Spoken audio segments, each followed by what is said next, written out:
Marcus Blackwood stepped out of his private jet onto the rain-slicked tarmac, his jaw tight with exhaustion. The Tokyo merger had collapsed spectacularly, costing him 3 sleepless nights and nearly $2 billion in potential revenue. At 42, he'd built an empire from nothing, clawing his way up from the poverty-stricken streets of Detroit to the pinnacle of global finance. But tonight, failure tasted bitter on his tongue. His driver hadn't expected him. Nobody had. The trip was supposed to last another week, but Marcus couldn't stomach another day of bowing and false pleasantries. He needed home. He needed his children. The Bentley glided through the iron gates of his Connecticut estate at nearly midnight. The mansion stood like a monument against the dark sky, most windows black except for a warm glow emanating from the living room. Strange. The staff should have retired hours ago. Marcus frowned, dismissing the driver with a curt nod and letting himself in through the side entrance. He moved quietly through the marble hallway, his Italian leather shoes barely whispering against the floor. The sound of laughter stopped him cold. Not just any laughter, his children's laughter. Genuine, unrestrained, joyful. When was the last time he'd heard that sound? Marcus approached the living room doorway and froze. The scene before him belonged in a different universe. His 3-year-old triplets, Sophia, Nathan, and Emma, sat cross-legged on the Persian rug in their pajamas, surrounded by what appeared to be a fortress constructed entirely of couch cushions, blankets, and dining room chairs. And there, right in the middle of the chaos, was Elena Rodriguez, their maid, wearing a cardboard crown and wielding a wooden spoon like a scepter. "The dragon approaches," Elena announced in an exaggerated theatrical voice, crawling on her hands and knees with the wooden spoon between her teeth. "Who will save the kingdom?" "We will," the triplets shrieked in unison, pelting her with soft throw pillows. Elena collapsed dramatically, rolling onto her back with her tongue hanging out. "You have defeated me. But wait, I'm not a dragon at all. I was a princess under an evil spell. We saved you." Sophia clapped her tiny hands, her dark curls bouncing. Marcus felt something crack inside his chest. When was the last time he'd seen his children like this? So alive, so present, so utterly happy? He'd hired Elena 6 months ago after the 4th nanny quit, citing his impossible standards and demanding schedule. Elena had come with modest credentials, no fancy degrees or prestigious references, just a quiet dignity and eyes that seemed to understand things left unspoken. She'd been perfect. Efficient, invisible, exactly what he'd needed. Or so he'd thought. But this woman on his living room floor, wearing a lopsided cardboard crown and making his children laugh until tears streamed down their faces, this wasn't the silent, efficient employee he'd hired. This was someone else entirely. Nathan noticed him first. "Daddy." The little boy's face transformed, then fell almost immediately. He knew what Daddy's home meant. Bedtime. Rules. Structure. Elena scrambled to her feet, the crown tumbling off her head. Her face went pale. "Mr. Blackwood, I'm so sorry. They couldn't sleep, and I thought." "It's after midnight," Marcus said, his voice flat. "They have preschool tomorrow." "I know, They should have been in bed hours ago." The light died in his children's eyes. Emma's bottom lip trembled. Sophia clutched a pillow to her chest like a shield. Nathan simply stared at the floor. Elena stood straighter, meeting his gaze directly for the first time since he'd arrived. "You're absolutely right, Mr. Blackwood. It won't happen again." Something in her tone made him pause. No groveling, no desperate excuses. Just quiet acknowledgement laced with something that sounded almost like disappointment. But disappointment in what? In getting caught? In him? Marcus looked at his children again, really looked at them. They were dressed in matching pajamas he'd never seen before, featuring cartoon dinosaurs. Their faces were flushed with happiness that was rapidly fading. When had Sophia gotten that little gap in her front teeth? When had Nathan's hair grown long enough to fall in his eyes? When had Emma learned to braid her doll's hair? "Go to bed," he said quietly. "All of you." The triplets fled like shadows, their laughter extinguished. Elena began gathering the pillows in silence, her movements mechanical. Marcus stood in the doorway of his own home, feeling like a stranger. He'd built everything for them. The empire, the wealth, the security. Everything so they'd never know the hunger and fear that had defined his childhood. So they'd never be vulnerable the way he'd been vulnerable. But standing there in his $1,000 suit, watching the woman who'd made his children laugh pick up the pieces of their joy, Marcus Blackwood wondered if he'd built a fortress or a prison. And he didn't know which thought terrified him more. Marcus didn't sleep. At 3 in the morning, he sat in his home office, nursing his third scotch and staring at the security footage on his computer screen. He told himself he was just checking the system, ensuring everything had run smoothly in his absence. But his fingers had betrayed him, scrolling back through the past week of recordings. What he saw made his chest tighten. Monday evening, Elena helping Emma with a puzzle, patiently explaining how to find the edge pieces. His daughter's face glowing with concentration and pride when she finally completed a section. Tuesday afternoon, Nathan crying over a scraped knee from the garden. Elena scooping him up, kissing the injury, whispering something that made the boy laugh through his tears. She'd created an elaborate story about the magical healing powers of her grandmother's invisible medicine. Wednesday morning, Sophia refusing to eat breakfast, pushing away her organic quinoa porridge. Elena negotiating like a seasoned diplomat, finally getting the girl to eat by turning each spoonful into an airplane flying into a hangar. Marcus had spent thousands on nutritionists and behavioral specialists. Elena had solved it with imagination. Thursday, all three children baking cookies, flour absolutely everywhere. Elena laughing as Nathan sneezed, sending a white cloud into the air. The kitchen had been immaculate when he'd returned that evening. He'd never known. Marcus closed the laptop, his reflection staring back at him from the dark screen. A stranger's face, hard angles and cold eyes. When had he become this person? The sound of footsteps made him look up. Elena stood in the doorway, wrapped in a simple robe, her dark hair loose around her shoulders. She looked different like this. Younger. More human. "I saw your office light," she said quietly. "I wanted to apologize again for tonight." "Don't." The word came out harsher than he'd intended. "Come in. Close the door." She hesitated, then complied. The space suddenly felt smaller with both of them in it. "How long has this been going on?" Marcus asked. "Mr. Blackwood, I." "The truth, Elena. How long have you been putting them to bed late? Playing with them instead of following their schedule?" She met his gaze steadily. "Since about the second week. They were miserable, Mr. Blackwood. They're 3 years old, and they were living like tiny adults. No laughter, no play, no childhood." The accusation in her voice was barely concealed. Marcus felt anger flare, then die just as quickly. Because she was right. Their mother left when they were 6 months old, he heard himself say. The scotch was making him reckless with words usually locked away. Said she couldn't handle the pressure of being married to someone like me. Said I was cold, distant, impossible to reach. Elena said nothing, just listened. "I swore they'd have everything. The best education, the best opportunities, the best life money could buy. Structure. Discipline. Success." He laughed bitterly. "I was building them a foundation." "You were building them a cage," Elena said softly. The words should have angered him. Instead, they landed like a punch he'd been bracing for. "I watched my father drink himself to death in a trailer park," Marcus continued, the words spilling out now like water through a broken dam. "I watched my mother work 3 jobs and still couldn't afford to keep the heat on in winter. I was 7 years old, stealing food from gas stations so my little sister could eat. Do you know what that does to a child? It makes them determined," Elena said. "Strong. Successful." She paused. "Terrified." Marcus looked up sharply. "You're terrified that if you stop controlling everything, if you let your guard down for even a moment, the universe will take it all away. So you hold tighter and tighter until you're crushing the very things you're trying to protect." How did she see so clearly what he'd spent decades hiding? "Where did you learn that?" he asked. "That insight. You're a maid." Her expression hardened. "I'm a person who's lived, Mr. Blackwood. I've lost things too. Different things, maybe, but lost doesn't care about tax brackets." "Tell me." She shook her head. "This isn't about me." "It is now. You know everything about my family. You've been," he gestured vaguely. "Whatever this is. I don't even know who you are." Elena was quiet for a long moment. When she spoke, her voice carried a weight he hadn't heard before. "I was a teacher in Venezuela. 3rd grade. I had a classroom of 30 students who looked at me like I hung the moon. I had a fiancé, a wedding planned, a future." Her fingers twisted together. Then the economy collapsed. The violence got worse. Food became scarce. My fiancé was killed in a protest. My school closed. I watched my country tear itself apart. Marcus felt something shift in his understanding of her. "I came here with nothing," she continued. "No credentials that mattered, no connections, no money.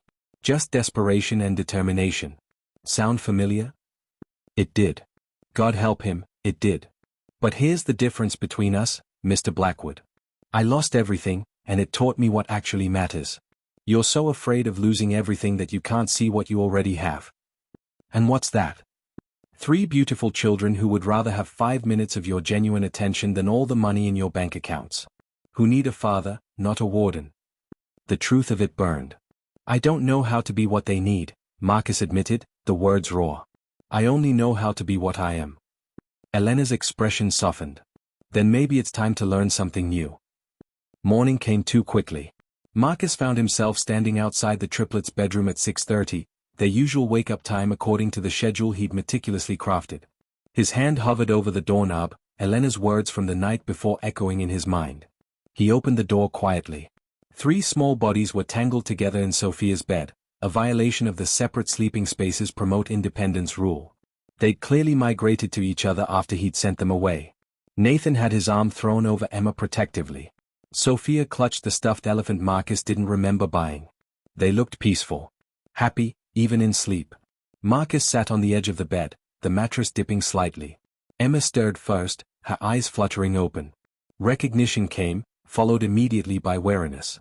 "Hi, sweetheart," Marcus whispered. "Are we in trouble?" Emma's voice was tiny. The question shattered something in him. "No, baby. You're not in trouble." Nathan and Sophia woke next, the same guarded expression settling over their faces. When had his children learned to fear him? "I thought," Marcus began, the words foreign in his mouth, "maybe we could have breakfast together this morning. All of us. Would you like that?" 3 pairs of wide eyes stared at him. "Don't you have work?" Nathan asked. "Work can wait." The suspicion on their faces hurt worse than any business failure. "Can Elena come too?" Sophia asked. "If she wants to." The children exchanged glances, some silent communication passing between them. Finally, Nathan nodded. "Okay." An hour later, the 5 of them sat around the kitchen table. Not the formal dining room where Marcus usually reviewed emails during meals, but the actual kitchen table where Elena apparently fed them regularly. The triplets had insisted on helping make pancakes, which meant the kitchen looked like a flour bomb had detonated. Marcus watched Elena guide Emma's hands as she poured batter onto the griddle. Watched Nathan proudly flip his first pancake without help, even though half of it ended up on the floor. Watched Sophia meticulously arrange blueberries into a smiley face pattern. "Daddy, look." Sophia held up her creation. "It's happy." "It's perfect," Marcus said, and meant it. They ate together, syrup dripping, conversation flowing. The children talked over each other, excited and animated in a way he'd never witnessed. They told him about the garden snails they'd named, the story Elena had been reading them about a brave mouse, the dance routine they were creating. He'd been living in the same house with these magnificent little humans and had no idea who they were. "Mr. Blackwood," Elena said quietly while the children argued over whose turn it was to feed their goldfish. "I should mention, I've been teaching them Spanish in the afternoons. I know it wasn't in their curriculum, but—" "Myra, Daddy." Nathan interrupted, launching into enthusiastic Spanish. "Puedo contar hasta 20. Marcus stared as his son counted to 20 in perfect Spanish, his siblings joining in. "They're brilliant," he murmured. "They're 3, Elena corrected gently. 3-year-olds are naturally brilliant when you give them room to be." After breakfast, Marcus did something he'd never done before. He called his office and cleared his schedule for the day. His assistant sounded shocked enough that Marcus wondered if he should be offended. "What do you want to do today?" he asked his children. They looked at each other, then at Elena, as if checking whether this was a trick. "Anything," Marcus said. "Whatever you want." "The park." Emma shouted. "The swings." Nathan added. "Can we get ice cream?" Sophia asked hopefully. "We can do all of it." The public park was a revelation. Marcus had a private playground installed on the estate, state-of-the-art equipment designed by childhood development experts. But his children dragged him to the weathered public park 3 blocks away, squealing with excitement. He watched them run to other children, sharing the slides, negotiating turns, creating instant friendships with the unself-conscious ease of the very young. Elena stood beside him, a small smile on her face. "You bring them here often?" Marcus asked. "Every Tuesday and Thursday. They need other children, Mr. Blackwood. Not just each other." "Stop calling me that." "What?" Mr. Blackwood. My name is Marcus. She looked at him, surprised. That wouldn't be appropriate. Nothing about any of this is appropriate by the standards I set. I'm sitting in a public park on a Tuesday morning when I should be in a board meeting. I'm eating ice cream at 10 in the morning. I'm watching my children play in dirt. He paused. I'm happier than I've been in years. Appropriate seems overrated. Elena laughed, the sound bright and genuine. Marcus, then. His name in her voice sounded different. Warmer. Nathan came running up, his knee bleeding from a fall. Marcus's first instinct was to panic, to call for the private pediatrician, to sanitize and bandage and prevent future injuries. But Elena was already kneeling, examining the scrape with practiced ease. You're okay, brave one, she murmured. Just a battle scar. All the best adventurers have them. Does it need stitches? Marcus asked, unable to help himself. Both Elena and Nathan looked at him with identical expressions of amused patience. It needs a kiss and a band-aid, Elena said. Maybe a popsicle for bravery. Nathan nodded seriously. The purple kind. Marcus knelt beside them, awkward and uncertain. Can I do it? The band-aid. His son studied him for a moment, then nodded. Marcus's hands shook slightly as he cleaned the wound and applied the bandage. Such a small thing. Such an enormous thing. Thanks, Daddy, Nathan said, then ran off to rejoin his sisters. Marcus stood there, staring at his hands. Hands that had signed billion-dollar deals, that had built empires, that had conquered markets. And they were shaking because he'd put a band-aid on his son's knee. You're doing fine, Elena said softly. I don't know what I'm doing. None of us do. That's the secret of parenting they don't tell you. We're all just making it up as we go, hoping we don't break them too badly. Marcus looked at her, really looked at her. The intelligence in her dark eyes, the strength in the set of her shoulders, the gentleness in her smile. How had he ever thought of her as just a maid? Thank you, he said. For seeing them. For seeing what they needed when I couldn't. They're easy to love, Elena replied. Then, after a pause, you are too, you know. To them. They want to love you, Marcus. You just have to let them. The next 2 weeks transformed Marcus's world. He didn't abandon his business, empires don't run themselves, but he restructured everything. Morning meetings became afternoon video calls. Business dinners became lunch meetings. Evenings were sacred, belonging exclusively to 3 pajama-clad tyrants who'd somehow conquered his heart more thoroughly than he'd ever conquered the market. Elena became his guide through this unfamiliar territory of fatherhood. She taught him the art of bedtime stories, the importance of listening to nonsensical 3-year-old logic, the magic of making ordinary moments extraordinary. She never judged his fumbling attempts, never made him feel inadequate for not knowing that goldfish crackers were an acceptable dinner vegetable according to toddler law. But something else was growing too, something Marcus tried desperately to ignore. He noticed the way Elena's eyes crinkled when she laughed. The unconscious grace in her movements as she danced around the kitchen with Sophia. The fierce intelligence that flashed when she debated philosophy with him after the children slept, her perspective shaped by experiences so different from his own yet somehow perfectly complementary. He noticed, and he fought it, because men like him didn't fall for their employees. Men like him maintained boundaries, kept relationships transactional, protected themselves from vulnerability. But his children had already obliterated his boundaries. It was a Thursday evening when everything shifted. The triplets were in the bath, Elena supervising their enthusiastic splashing while Marcus sat in the hallway, ostensibly reviewing quarterly reports but actually eavesdropping on the laughter echoing from the bathroom. His phone rang. Victoria. His ex-wife's name on the screen made his stomach drop. Marcus. Her voice was cool, controlled, the voice of board meetings and negotiations. We need to talk. About what? About our children. I've been thinking. Our children?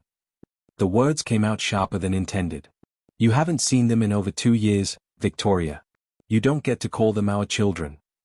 I'm their mother. Biology doesn't make you a mother. Being there does. A pause. I've changed, Marcus. I've been in therapy. I've worked through my issues. I want a relationship with them. His heart started pounding. Absolutely not. I have rights. Legal rights. I've consulted with my attorney. Let me be very clear, Marcus said, his voice dropping to the deadly calm that made corporate rivals nervous. You will not disrupt their lives. You will not waltz back in after abandoning them because you've decided you're ready to play mother. You gave up that right when you walked out. A judge might disagree. Especially when they hear about your work schedule, your obsessive control, the parade of nannies. You think your money protects you from everything, but courts care about stability. About mothers. The threat was clear. Marcus felt ice flood his veins. What do you want, Victoria? Joint custody. Proper visitation. A chance to be part of their lives. They don't know you. You traumatize them. Then we'll do it gradually. Supervised visits at first. I'm not unreasonable, Marcus. Her voice softened, became almost gentle. I know I hurt them. I hurt you. I want to make amends. Marcus closed his eyes. I need time to think. You have a week. Then I'm filing paperwork. She hung up. Marcus sat there, the phone dead in his hand, while panic clawed at his chest. Everything he'd been building with his children, the fragile trust, the tentative joy, Victoria could destroy it all. And legally, she might have the right. Elena found him there 20 minutes later, still frozen in place. Marcus. She touched his shoulder. What's wrong? He told her everything. The words spilled out in a torrent. Victoria's abandonment, the years of silence, the sudden demand for custody, the threat of legal action. Elena listened without interrupting, her hand a steady presence on his shoulder. She can't just take them, Marcus finished, his voice raw. They're mine. They're scared, Elena said quietly. Marcus looked up, confused. In the bathroom. They heard you yelling. They're asking who Victoria is. Horror washed over him. No, I didn't mean for them to. I know. But they're frightened, Marcus. They need you to be calm right now. Strong. We'll figure this out, but first, your children need reassurance. She was right. Of course she was right. Marcus stood, straightening his shoulders, pushing the panic down deep where his children couldn't see it. He walked into the bathroom where 3 wet, worried faces stared at him. Is the mean lady coming? Sophia whispered. Marcus's heart broke. He knelt beside the tub. No one mean is coming anywhere near you. I promise. But we heard you, Nathan said. You were angry. I was. But not at you. Never at you. He took a breath. There's a woman named Victoria. She gave birth to you. But she went away when you were very small, and now she wants to meet you. Why? Emma asked, her lip trembling. It was the question Marcus had no good answer for. Elena knelt beside him. Sometimes grown-ups make mistakes, she said gently. Sometimes they get scared and run away from things that are hard. But people can change and try to fix their mistakes. Do we have to see her? Sophia asked. Marcus wanted to say no. Wanted to build walls so high Victoria could never reach them.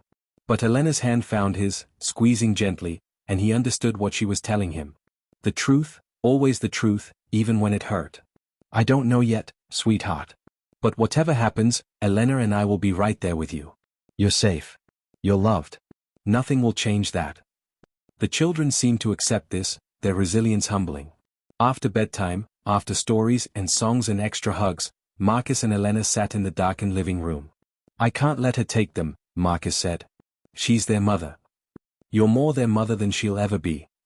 The words hung between them, heavy with implication. Elena pulled her hand away from his. Marcus, I'm not. You are, though. He turned to face her. You're the one who wipes their tears and celebrates their victories and teaches them how to be good humans. You're the one they run to when they are scared. You're the one who makes this house a home instead of a museum. I'm their employee. You're so much more than that, and you know it. Marcus, don't. Her voice cracked. Please don't say things you don't mean. I've never meant anything more. He reached for her hand again, holding it gently when she didn't pull away. Elena, I'm falling for you. I've been falling for weeks. Maybe since that first night I came home and saw you making my children laugh. Tears glistened in her eyes. You can't. The power dynamic is impossible. I work for you. I'm vulnerable too. Then I'll fire you. She laughed, the sound half sob. That's not how this works. Then tell me how it works, because I'm lost here. I'm completely out of my depth. All I know is that you've shown me how to be human again. How to feel again. And somewhere along the way, I fell completely, irrevocably in love with you. Elena stood abruptly, pacing to the window. Your ex-wife is threatening custody. Your children are terrified. This is the worst possible time for this conversation. Or maybe it's the perfect time. Marcus stood too.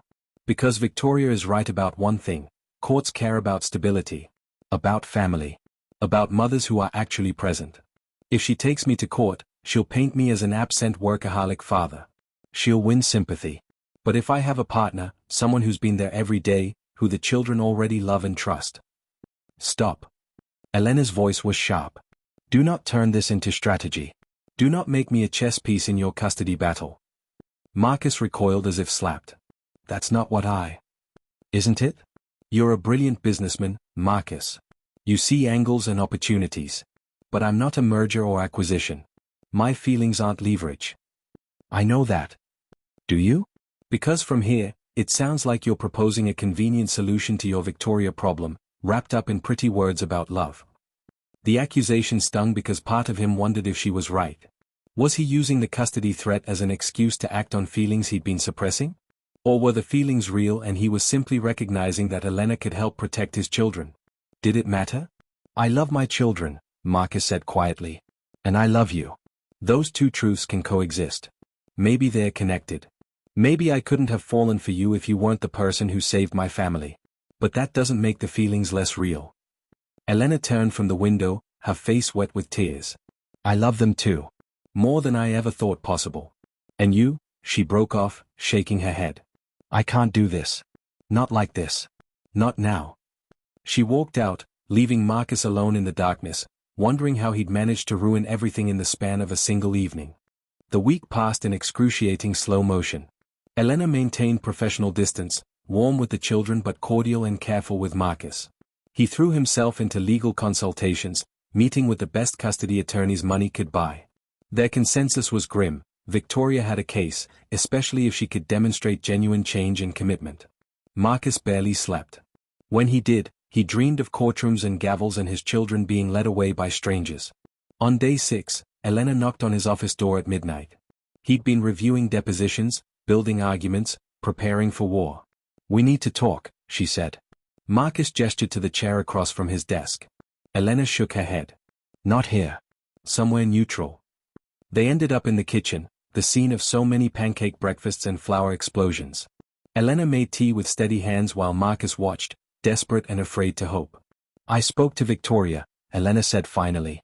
Marcus's head snapped up. What? When? How?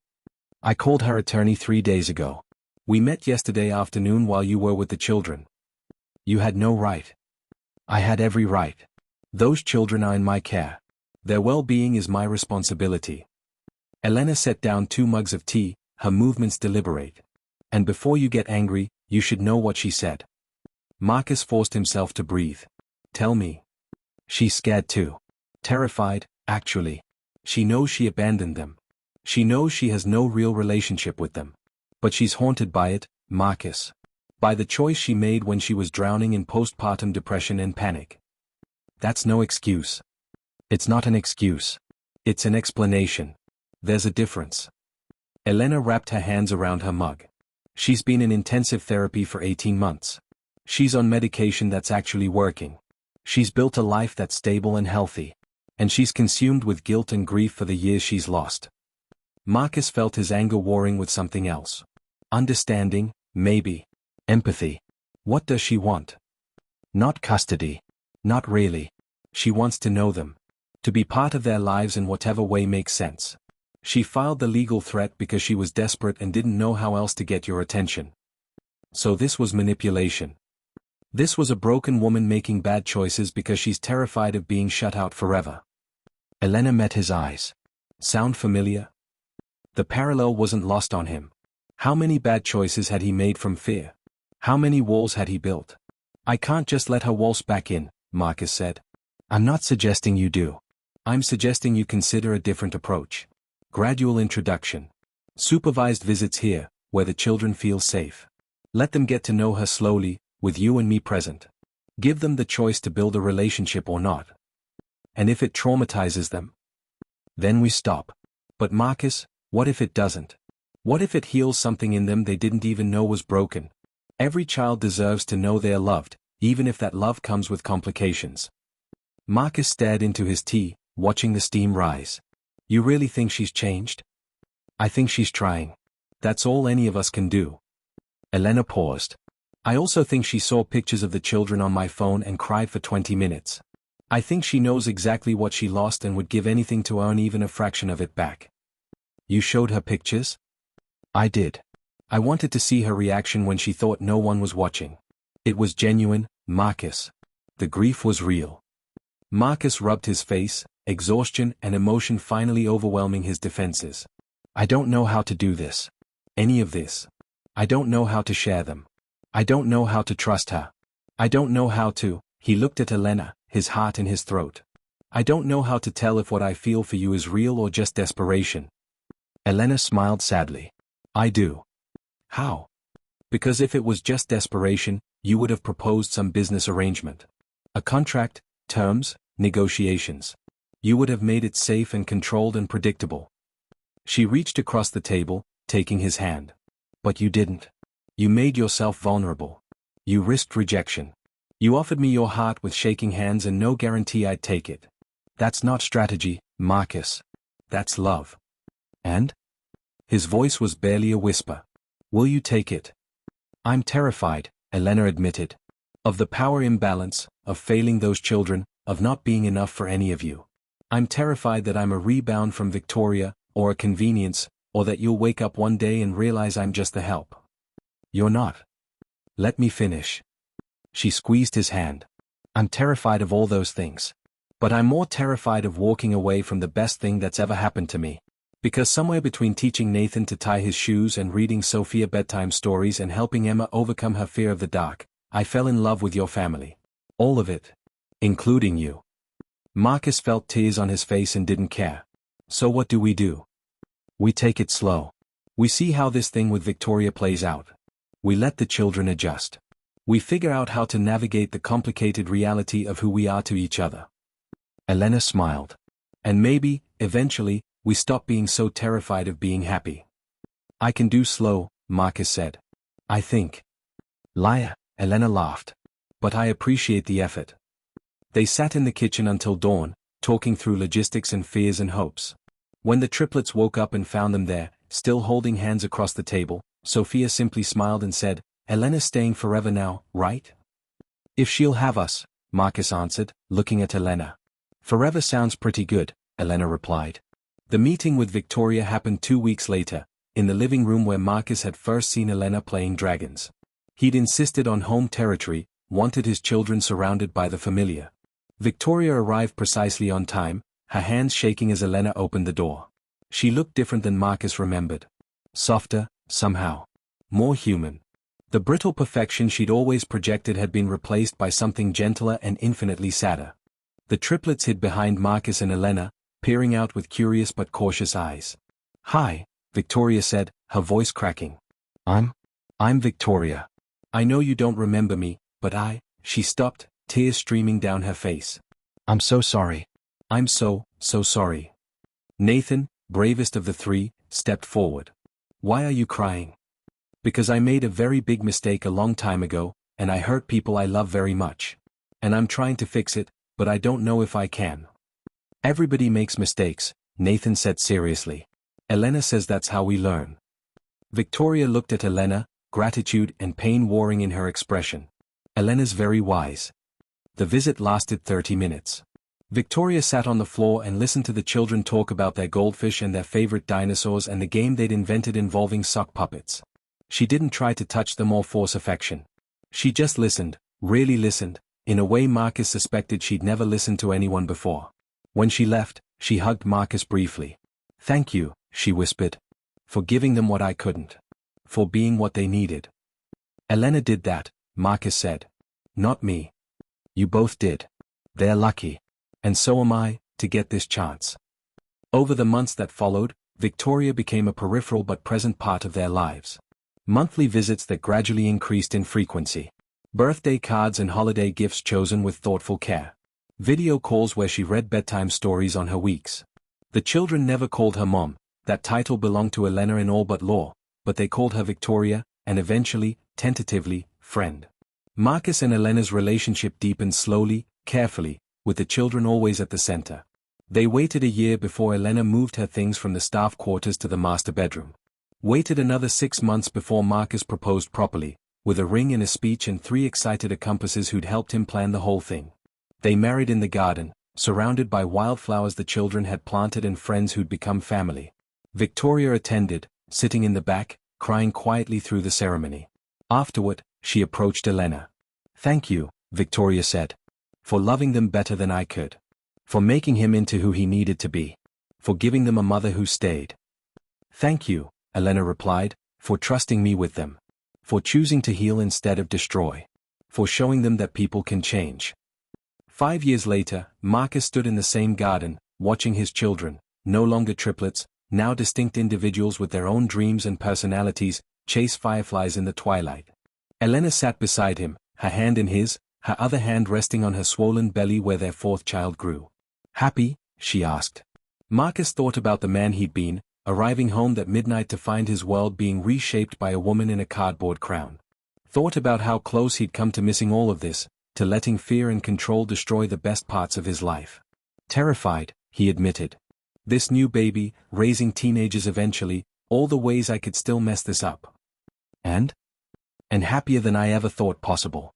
Grateful every single day that you saw past who I was to who I could be." Elena leaned against his shoulder. "We saw it in each other. That's the magic of it."